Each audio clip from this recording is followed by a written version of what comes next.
د خوست ولایت لرې پرته شمال دوه منده ولسوالي او په ښوونځیو کې د زده کړو روان بهیر او د شاګردانو فعالیتونه.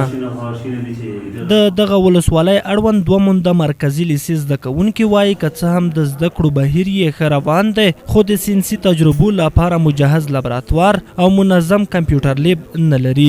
دوی له مسؤلینو په یاده برخه کې د شته ستونزو د حل غوښتنه کوي.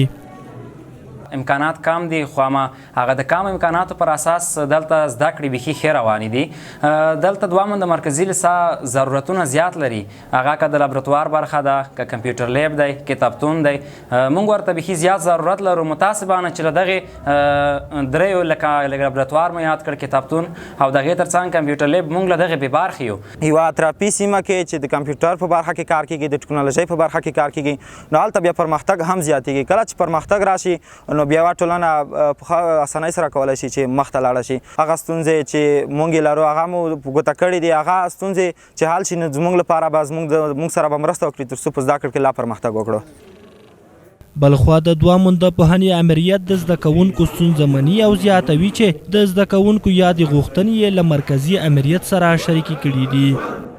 دغه غوښتنه مو پیشنهاد مو کړی د ریاست ته، انشاءالله د ریاست طرفه یو ډاډ اطمینان ورکړل شوی دی چې په نږدې وخت کې به انشاءالله دا کوم دا ستونزه هم حل شي. یو مکتب هغه د ترمیم نه خلوص شو لکه بورګۍ لیسه او یو مدرسه یو مرکزي لیسه ده فی الحال په ترمیم په حالت کې دي چې ترمیم کې کور په شروع ده.